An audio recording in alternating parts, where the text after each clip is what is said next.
Welcome to The Explainer. Have you ever really thought about your own face? I mean, the one you see in the mirror every single day. How did it get there? Well, we're going to jump in a time machine and go way back, about 9 months before you were born, to uncover its incredible origin story. It sounds kind of impossible, doesn't it? How can such an intricate, unique structure build itself from what is basically just a handful of simple cells? So, how does this biological puzzle even get solved? Let's break it down. Our story starts way back in the very first week of development, and you can forget about a head or a face at this point. We're talking about something much simpler. This is the absolute first blueprint. And here it is. Believe it or not, this was you. Just two flat layers of cells. That's it. You have the epiblast and the hypoblast. And the wild part? Every single part of you. Your bones, your muscles, and yep, your face. It all starts right here, from this simple two-layer disc. Okay, so from that simple two-layer structure, the embryo has to create, let's call them the master ingredients for building a body. This happens through a really pivotal process that sets the stage for absolutely everything to come. That crucial process is called gastrulation. What happens is, cells from that top layer start to dive inward through a groove called the primitive streak. Some of them push out the bottom layer to become what's called the endoderm, while others form a brand new middle layer, the mesoderm. And whatever's left on top, that's now the ectoderm. And just like that, with these three layers, the embryo has all the master ingredients it needs. First up is the ectoderm. Think ecto for outside. This layer is responsible for our skin. But, and this is crucial for our story, it also forms our entire nervous system and a special group of cells called neural crest cells. You can think of these as the master architects of the face. Next up, the mesoderm, the middle layer. This is the structure layer. It gives rise to all the scaffolding and machinery of the body. We're talking muscle, cartilage, bone, and the whole circulatory system. And finally, we have the endoderm. This is the inside layer, which, as you might guess, forms the inner linings of our digestive and respiratory systems. Okay, so with these three layers established, the real construction can finally begin. All right, now let's focus in on the head and neck. Around the fourth week, a pretty remarkable and temporary structure appears. The best way to think of it is as the architectural scaffolding that the entire face is going to be built on. This is the pharyngeal apparatus.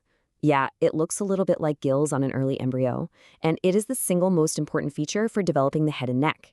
It's a series of tissue bars that will eventually become the jaw, ears, muscles, and bones of the face and neck. And this whole apparatus is highly organized. It's made of structural bars called arches, with internal pouches and external grooves.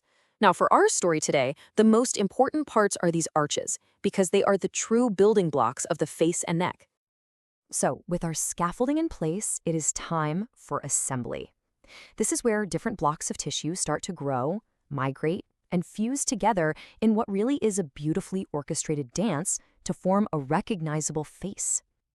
The face is built from 5 main puzzle pieces, called prominences. There's one frontonasal prominence that'll form the forehead and nose. Then you've got a pair of maxillary prominences for the cheeks and upper lip, and a pair of mandibular prominences that form the lower jaw and lip. 5 pieces, 1 face. And get this all happens incredibly fast. As you can see, the prominences show up around week 4. Over just the next few weeks, they grow and start to fuse together, and by week 10, the fundamental structure of your face is already in place. It's a truly breathtakingly rapid assembly process. So how does this fusion thing actually work? Well, you can think of it like a biological zipper.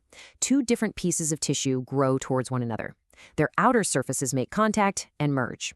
Then the tissue underneath flows together, zipping up the seam to create one single continuous structure. Now, this whole fusion process is incredibly precise, but it's also really delicate. So what happens if one of those biological zippers doesn't close up completely? This is where we can start to understand the origins of some of the most common birth defects.